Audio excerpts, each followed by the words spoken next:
سلام و درود، امیدوارم جاتون عالی باشه و سردار هستم و در خدمتتونم با یه ویدیو جدید از معرفی 10 تا بازی آفلاین جدید 2024.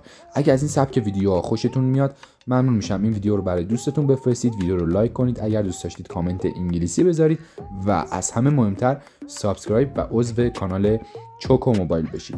بریم که این 10 تا بازی رو داشته باشیم، ببینیم که آیا ارزش بازی دارن یا خیر.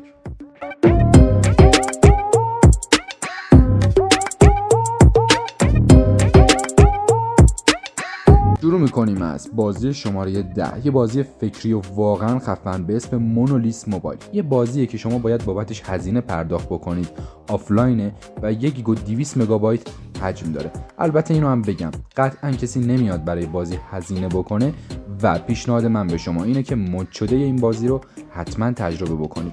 داستان این بازی به این صورتی که شخصیت اصلی بازی که خود شمایید در قالب یک ربات، سفینه‌تون داخل یک سیاره ناشناس سقوط میکنه و شما باید با گذروندن مراحل فکری این بازی و حل کردن معما سفینه‌تون رو تعمیر و خودتون رو نجات بدید. و البته اینو هم بگم ایبیابی سفینه‌تون خیلی مهمه، حتما این مینی گیم رو بازی کنید. بازی شماره 9، یه بازیه که حتما گیم هایی در این سبک رو تجربه کردید. بازی تمپل ران لجند. شما این گیم رو میتونید به صورت اپل آرکید تجربه بکنید و 900 مگابایت حجم داره و هیچ نیازی هم در هیچ جای بازی به اینترنت نیست. قبلا این بازی خیلی ساده تر بود، اما در آپدیت های جدیدی که داده کلی قابلیت به بازی اضافه شده. داستان خاصی هم نداره، شما در قالب حالا یک شخصیت دختر یا پسر به انتخاب خودتون هستید، یک موجود عجیب و غریب به دنبال شماست، یک مسیری رو طی میکنید، یه سری ابیلیتی و سکه میگیرید که با اون سکه ها میتونید اسکین یا کلی چیز دیگه داخل بازی بخرید که اینم گیم پلی هستش. بازی شماره 8، بازی واقعا قدیمی که دیگه هممون باش بزرگ شدیم. بازی کانتر آفنسیو استرایک، همون کانتر خودمون آقا، چرا پیچ و تابش میدیم. داخل این بازی آقا دیگه خودتون قوانین رو بلدید. یه دزد داریم، یه پلیس که بهش سیتی هم میگن و شما انتخاب میکنید که میخواید کدوم باشید. یاراتون هم حالا میتونید هم تکی پلی بدید، 2 نفر 3 نفر، همینطوری میره بالا. سقف 16 نفره، یعنی شما میتونید 16 تا یار داشته باشید. تمام مپ هایی هم که داخل پی سی داخل گیم نت پلی میدادیم به همراه یه سری مپ جدید داخل این بازی هست و شما میتونید راحت پلی بدید. حجمی هم نداره و شما میتونید این بازی رو با 430 مگابایت حجم کلا داشته باشید. خیلی هم جالبه. بازی شماره 7، بازی که مناسب ماشین بازها و از همه مهمتر پاترول بازهای کاناله. بازی آفرود مستر، یه بازی که شما در قالب 4x4 پلی میدید. یه بازی که واقعا حجم مناسبی داره، اما قابلیت هایی که داره واقعا شما رو وادار میکنه به این که بازی رو نبندید و به بازیتون ادامه بدید. این بازی یک ماشینی رو در اختیار شما قرار میده که البته اینو هم بگم با به دست آوردن پول و امتیاز میتونید این ماشینا رو تغییر هم بدید. اول شخص، دوم شخص، سوم شخص داره. به این صورت مثلا این اول شخصه و شما میتونید یه سری مراحل رو دنبال بکنید، مأموریت هاشو انجام بدید یا اینکه در محیط بازی برای خودتون بچرخید. بازی شماره 6، بازی مخصوص دوستان جنگی کانال The Last Soldier Remain. یه بازی 1 گیگابایتی اما گرافیکش رو اینجوری نگاه نکنید، برای یه بازی اندرویدی به نظرم مناسبه.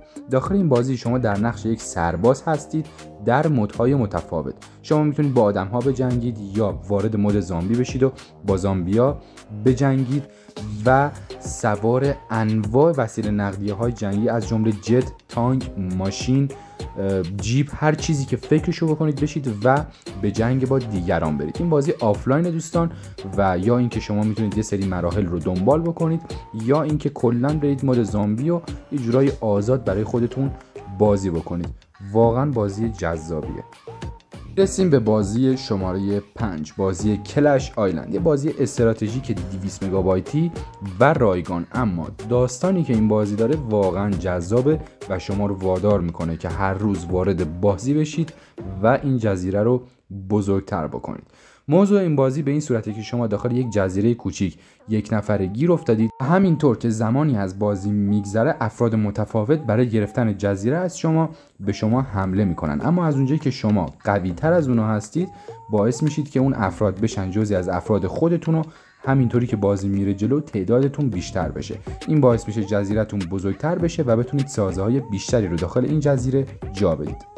میرسیم به بازی شماره 4، بازی که بیشک هممون حداقل یک دور این بازی رو تجربه کردیم. بازی سابوی سیتی، یه بازی رایگان 200 مگابایتیه که البته این اون اصلیه نیست، اینو هم بگم این اصلیه نیست، حجمش هم به همین دلیل کمتر، اما اسکی رفتن دیگه، حالا ایرادی نداره. در کل موضوع بازی به این صورت شخصیت اصلی که خود شمایید دارید به صورت غیرقانونی روی یکی از قطارها نقاشی میکنید که همون موقع نگهبان سر میرسه و شما باید تا جایی که میتونید فرار بکنید. این بازی هیچ پایانی نداره و کسی هم پایانش رو ندیده و به این صورتی که شما فقط باید رکورد خودتون یا دیگران رو بشکنید، پس باید مراقب باشید.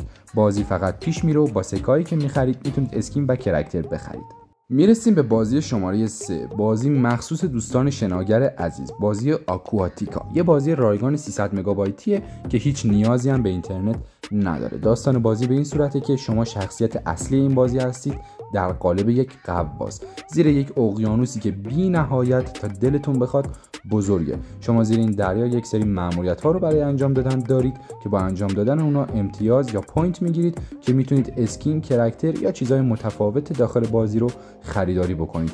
همچنین بجز مأموریت‌هایی که به شما داده میشه یک سری گنجینه‌ها و گنج‌هایی هم داخل این بازی وجود داره که اگر پیدا بکنید قطعاً جوایز مخصوص خودشون رو دریافت میکنید. این بازی واقعا محیط زیبا و سرسبزانه‌ای داره که حتما بهتون پیشنهادش میکنم. بازی شماره 2، بازی جذاب و همچنان استراتژی ایمورتال پراینس، یه بازی 450 مگابایتی رایگانه که شما این رو بدون هیچ اینترنتی میتونید تجربهش بکنید. زاویه دید این بازی همونطور که گفتم به خاطر اینکه استراتژیک از بالا هست. یه بازی تک نفره است که شما باید یک سری مراحل رو پشت سر بذارید تا بازیتون به پایان برسه. داخل این بازی حتی اشیا هم با ضربه شما آسیب میبینن و همین بازی رو جذابتر میکنه. هم میتونید به صورت آزاد بازی بکنید و همین که مراحل خود بازی رو پیش ببرید. کلی سلاح، اسکین، شخصیت و قابلیت‌های متنوع داخل این بازی وجود داره که این بازی رو جذابتر کرده. باس فایت‌های این بازی رو که دیگه نگم براتون، واقعا خفن و روشون کار شده.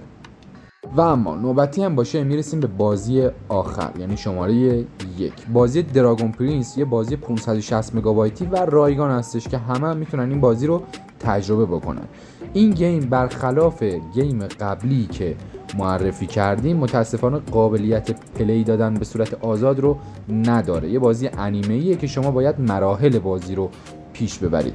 داخل این بازی شما کلی سلاح، اسکین، قابلیت، ابیلیتی و چیزهای متفاوت دارید و مراحل بازی رو میبرید جلو تا جایی که بازی تمام بشه. واقعا بازی جذابیه و گرافیکش هم از بازی قبلی برای منی که بازی کردم بیشتر مورد پسندم بود. خوشبختانه خوبی بازیایی که امروز معرفی کردیم این بود که برخلاف حجمی که داشتن داستان جذابی هم داشتن.